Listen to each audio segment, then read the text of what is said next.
Alhamdulillahi Rabbil Alamin Ar-Rahmanir Rahim.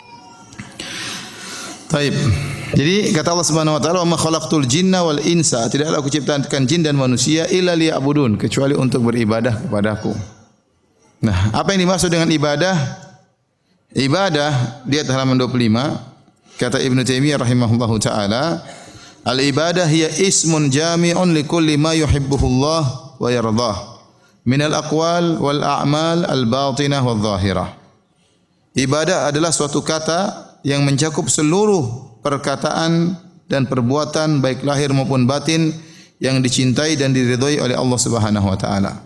Seluruh perkara yang dicintai oleh Allah maka itu adalah ibadah.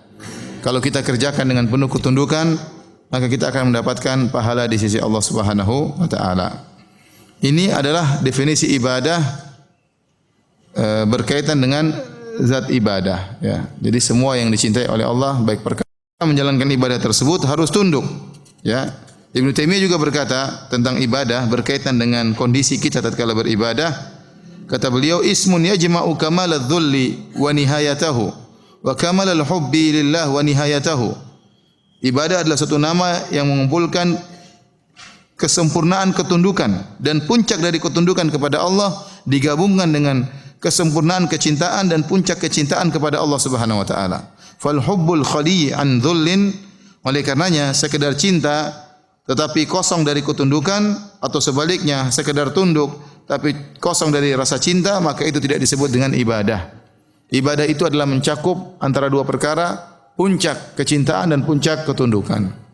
Nah, kita kalau beribadah kepada Allah, kita tunjukkan hal tersebut. Benar-benar kita cinta kepada Allah dan benar-benar kita tunduk kepada Allah Subhanahu wa taala. Baik. Di sini Allah mengatakan, "Wa ma khalaqtul jinna wal insa illa liya'budun." Tidaklah aku ciptakan jin dan manusia kecuali untuk beribadah kepada-Aku, yaitu kecuali untuk mentauhidkan Aku. Ya. Berarti kehidupan kita hukum asalnya adalah beribadah kepada Allah. Karena tujuan utama Allah menciptakan kita adalah untuk beribadah. Kenyataannya kita praktekkan dalam kehidupan kita sehari-hari, waktu yang kita gunakan untuk beribadah tidak banyak. Salat 5 waktu, ya, taruhlah dengan wudunya, dengan persiapannya, sekali salat mungkin butuh 15 menit, 20 menit.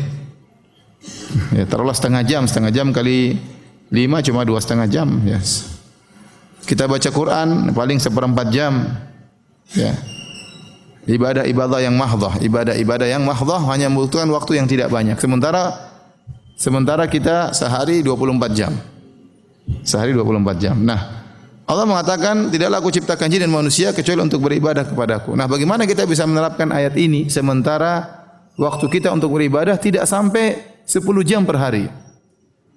Bagaimana kita bisa menerapkan ayat ini? Maka para ulama menjelaskan caranya adalah kita merubah tradisi kebiasaan kehidupan kita bernilai ibadah.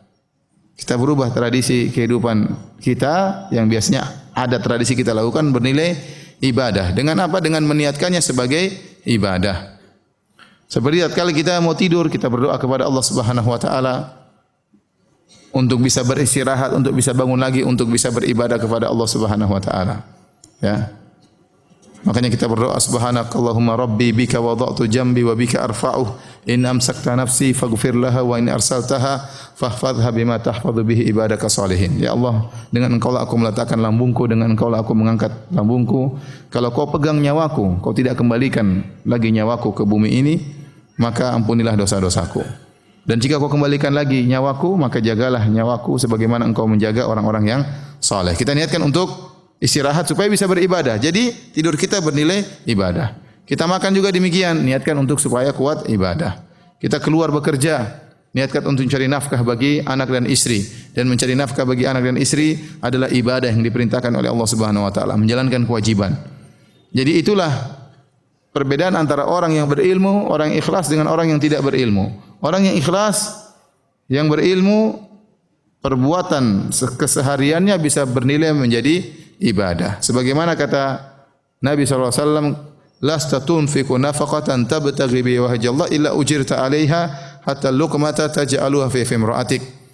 Tidaklah engkau mengeluarkan infak, mengeluarkan uang, mengeluarkan biaya dengan engkau ikhlas karena Allah Subhanahu wa taala, mencari wajah Allah, kecuali kau dapat pahala. Sampai suapan yang kau suapkan ke mulut istrimu juga berpahala. Makanya dari sini terutama para laki-laki, bapak-bapak sekalian ya, kalau kita keluar rumah hendak bekerja, niatkan saya menjalankan perintah Allah. Allah yang menyuruh saya cari nafkah buat anak istri. Maka ini semua bernilai pahala. Ibu-ibu juga di rumah ngurus ini, ngurus anak, niatkan pahala, niatkan saya menjalankan perintah Allah untuk patuh kepada suami, ya, untuk mengurus keluarga, untuk mendidik anak-anak, semuanya berpahala. Dari sini kita tahu seorang mukmin 24 jam semuanya bernilai pahala. Seorang mukmin 24 jam sehari semalam semuanya berpahala di sisi Allah Subhanahu wa taala. Apalagi kalau ternyata dia di siang hari berpuasa misalnya, ya, baik dia berpuasa maka argo pahala jalan terus. Ya, dari dia berpuasa berbuka argo pahala jalan terus. Ya. Jadi kita berusaha menjalankan firman Allah, "Wa ma khalaqtul jinna wal insa illa liya'budun." Tidaklah aku ciptakan jin dan manusia kecuali untuk beribadah kepadaku. Kita berusaha mengisi hari-hari kita untuk beribadah kepada Allah Subhanahu wa taala.